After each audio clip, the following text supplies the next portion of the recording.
Hello po, magandang araw po sa inyo mga ka-workers. Ayan po, aking ipamahagi sa inyo mga ka-workers kung paano magpintura ng isang kahoy na gamit ang ating thumb fingers. Parang buko ng kahoy po mga ka-workers. Ayan, simple po ang ginamit natin na materials po is in oil materials ang ating ginagamit.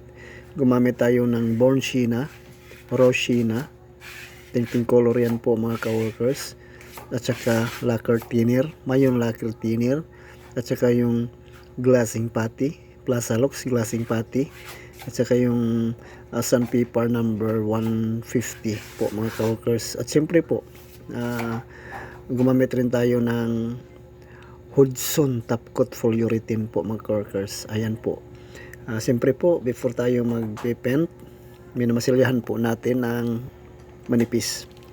Ayan po. At saka babandingan natin ng kulay. Mag-create tayo magmimix tayo ng kulay po mga ka-workers gamit ang Raw China at saka Born China. At siyempre po haluan natin ng Valspar clear gloss at saka lagyan natin ng lacquer thinner po mga ka-workers. Ayan. Ayan po mga ka-workers. Ayan po, natapos na po ang ating masilya. Yan po, nag-create tayo. Ang hinalo natin dito is Raw China tsaka Born China. Ayan po mga ka-workers. In oil yan po mga ka-workers. Mas madami yung Raw China, kunti lang yung Born China para magkulay yellow brown siya. Yan po mga ka-workers. Ayan. Lagyan natin ng Valspar at saka lacquer thinner para madaling matuyo po mga ka-workers. Boysen Raw China in oil ang ginagamit po natin mga ka-workers. Ayan, kitang kita nyo naman po mga ka-workers, Raw China yan in oil. Ayan po mga ka-workers. Ayan, yan ang ating ginagamit po mga ka-workers para makagawa tayo ng wood finish. Ayan po mga ka-workers. Ayan, kitang kita nyo naman, super Valspar clear gloss at saka yung lacquer thinner.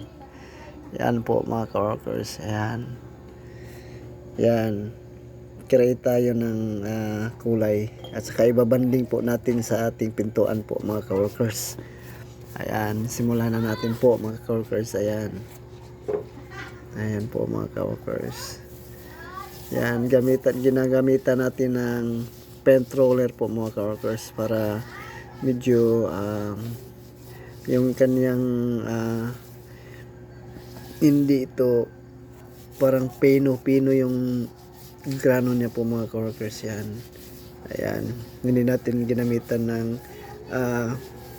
paint brush.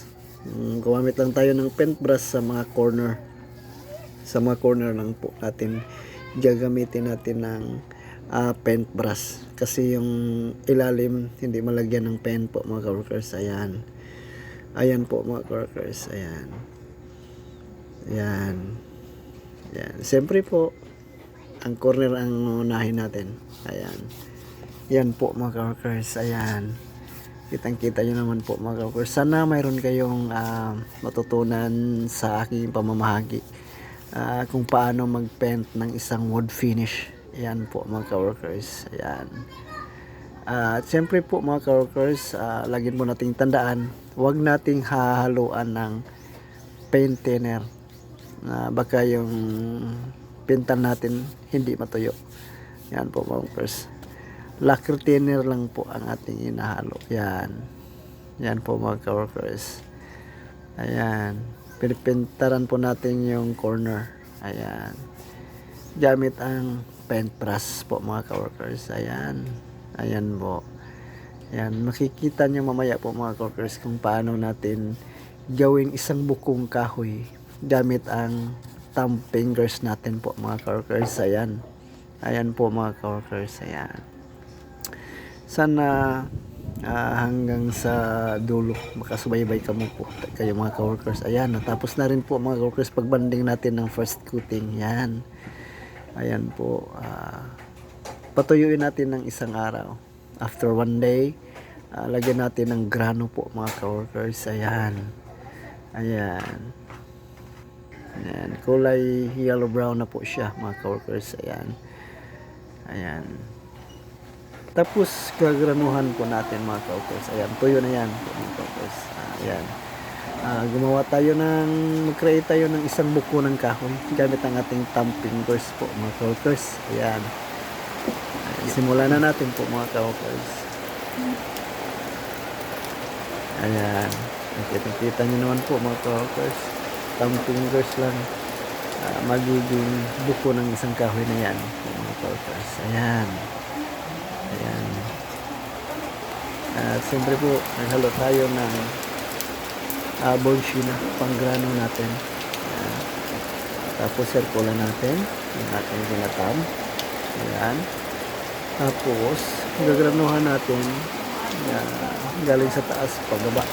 Ayan. Iyay. Purpose. Gusto gagawan. Ayan.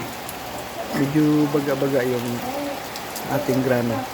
Kahit huwag tayong mag-alala po mga ka-workers kung paano natin i-blard yan yung ating ginagrano. Yan. Gamitan lang po natin ng lacquer thinner. Yan. Ayan po. Lagyan natin ng lacquer thinner yung ating brush at saka natin ipapahid natin yan. Mabablard na yan yung grano. Yan po mga ka-workers. Ayan. Ayan. Ayan po mga ka-workers. Ayan po. Kitang-kita nyo naman. Blurred na po mga ka-workers. Ayan. Medyo smooth tingnan. Ayan po mga ka-workers. Kitang-kita ng buko ng isang kahoy. Ayan. Ayan po mga ka-workers. Itong pintura na po mga ka-workers, kahit mag-ulan pa ito, hindi ito masisira. Hindi ito masisira ang ulan. Pwede tayo mag-paint kasi ang ginamit natin is Valspar lang yan. Hindi ito masira ng isang ulan. Yan. Kita-kita nyo naman merong nabasa yan. Kasi inaambunan mga ka-workers. Ayan. Pero nagpipint pa rin tayo mga ka-workers. Ayan. Kita-kita nyo naman po mga ka-workers. Yan. Naggrano na tayo. Naggrano tayo ng isang kahoy. Yan yung circle. Yan ang buko ng isang kahoy. Ayan po mga workers. Para itong malaking kahoy. Ayan po. Tapos, yan. Nabablard ng konti po mga workers. At, siyempre po, pagkatapos natin magrano, after 1 day na naman uli, tsaka natin itatapkot yan. Salamat sa inyong panonood. Thank you for watching.